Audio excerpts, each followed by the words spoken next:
La Iglesia Cristiana. Estudio de la historia y el crecimiento de la Iglesia de Dios. Lección 5. Breve historia de la Iglesia Cristiana en su país. Será necesario que usted haga una investigación para hallar las respuestas a la historia de la Iglesia Cristiana en su país. En esta lección vamos a aprender cómo y cuándo comenzaron la Iglesia Cristiana y la Iglesia Luterana a trabajar en su país y qué beneficios ha recibido usted como miembro de una Iglesia Luterana confesional. Esta lección será usada en diferentes países. No es posible dar la información necesaria en cada uno de esos países en cuanto al desarrollo del cristianismo y del luteranismo en cada uno de ellos. Entonces, será necesario que su grupo o usted individualmente busquen las respuestas a las siguientes preguntas importantes. ¿Cuándo fue llevado por primera vez el mensaje de la Biblia a su país? ¿Quién fue la persona o la iglesia que por primera vez proclamó el Evangelio en su país? ¿Cómo fue recibido el mensaje del Evangelio por la gente de su país? ¿Dónde se encuentran hoy iglesias cristianas en su país? ¿Cuándo llegó por primera vez la iglesia luterana a su país? ¿Quién fue la persona o el grupo que llevó el luteranismo a su país? ¿Dónde hay congregaciones de la iglesia luterana confesional en su país?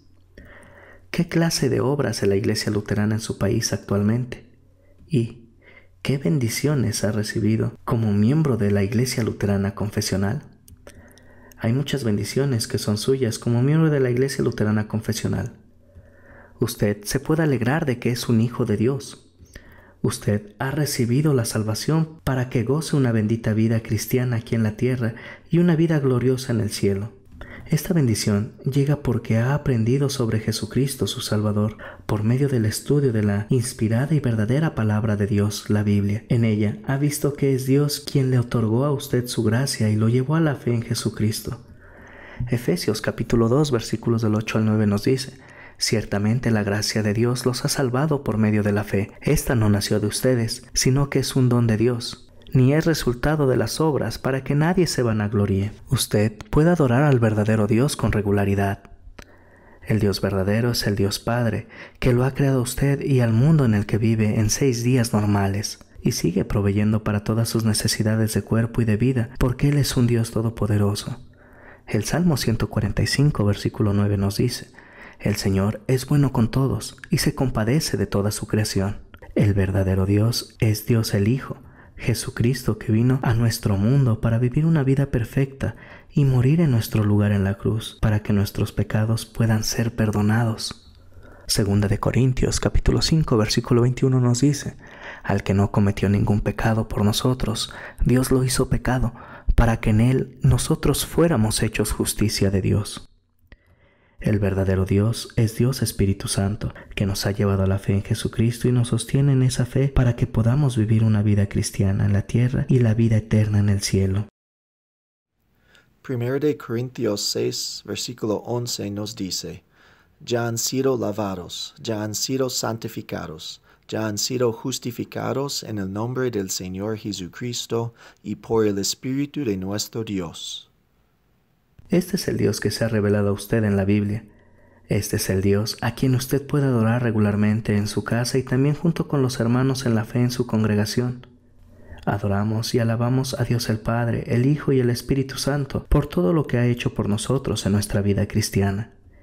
Usted puede estudiar la palabra de Dios, la Biblia. Dios nos bendice con su palabra inspirada que no contiene ningún error. Como cristianos confesionales y luteranos, deseamos siempre seguir leyendo y estudiando la palabra de Dios. La Biblia nos revela el amor que Dios tiene por nosotros y nos fortalece en la fe en Él. El mundo que nos rodea y nuestra conciencia nos dicen que hay un Dios, pero solo la Biblia nos dice quién es en realidad el verdadero Dios y lo que ha hecho por nosotros. La Biblia es la palabra de Dios que nos lleva a Jesús.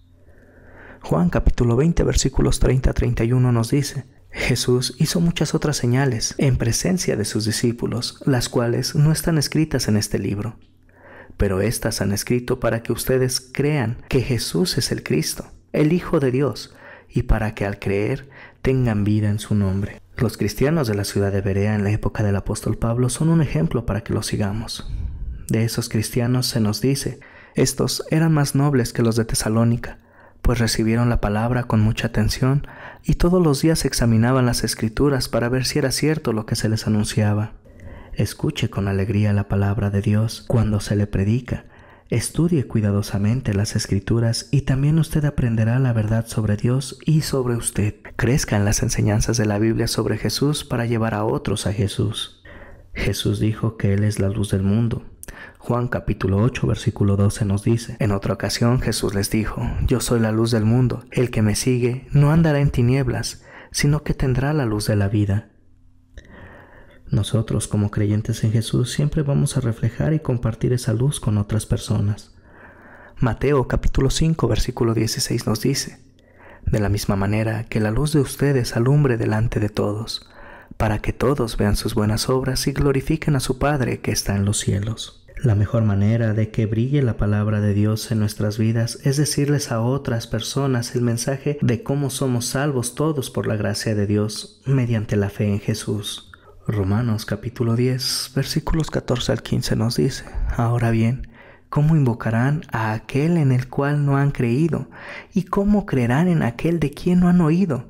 ¿Y cómo oirán si no hay quien les predique? ¿Y cómo predicarán si no son enviados? Como está escrito: cuán hermosa es la llegada de los que anuncian la paz, de los que anuncian buenas nuevas. En gratitud a Dios que nos ha llevado a Jesús por su palabra, vamos a compartir el mensaje del Evangelio con otros, para que también ellos tengan la esperanza de la vida eterna en el cielo. Usted puede orar por el extendimiento del Evangelio.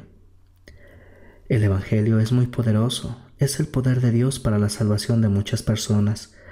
La oración también es muy poderosa, esa es la promesa de Dios. Juan capítulo 14 versículos 13 a 14 nos dice: y todo lo que pidan al Padre en mi nombre, lo haré, para que el Padre sea glorificado en el Hijo. Si algo piden en mi nombre, yo lo haré. Como creyentes que hemos oído el mensaje del Evangelio, oraremos para que también otros puedan aprender sobre Jesús, creer en Él y ser salvos. Lo hacemos en la oración del Señor cuando oramos: venga tu reino. Pedimos que seamos parte de la familia de Dios y de su reino, y también que otros lleguen a ser parte de la familia y del reino de Dios. Usted puede apoyar la obra de la iglesia para que otros aprendan sobre Jesús. Hay muchas maneras en que podemos servir a nuestro Salvador.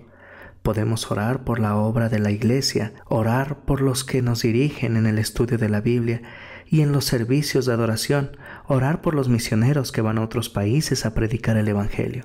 Primera de Timoteo capítulo 2 versículo 1 nos dice: ante todo, exhorto a que se hagan rogativas, oraciones, peticiones y acciones de gracias por todos los hombres. Nos podemos ofrecer como trabajadores en la iglesia. Hay muchas formas en las que podemos servir a Dios en la congregación. Si somos capaces de enseñar, nos podemos ofrecer para enseñar a los niños y a otros. Podemos ayudar a mantener limpio el lugar de la oración. También podemos ayudar al pastor. Romanos capítulo 12 versículos del 6 al 8 nos dice: ya que tenemos diferentes dones según la gracia que nos ha sido dada, si tenemos el don de profecía, usémoslo conforme a la medida de la fe. Si tenemos el don de servicio, sirvamos. Si tenemos el don de enseñanza, enseñemos. Si tenemos el don de exhortación, exhortemos. Si debemos repartir, hagámoslo con generosidad. Si nos tocó presidir, hagámoslo con solicitud. Si debemos brindar ayuda, hagámoslo con alegría. También podemos dar dinero para apoyar la obra del pastor y de la iglesia y para enviar a otros para que enseñen sobre Jesús. Segunda de Corintios capítulo 9 versículos del 6 al 7 nos dice: pero recuerden esto, el que poco siembra, poco cosecha, y el que mucho siembra, mucho cosecha.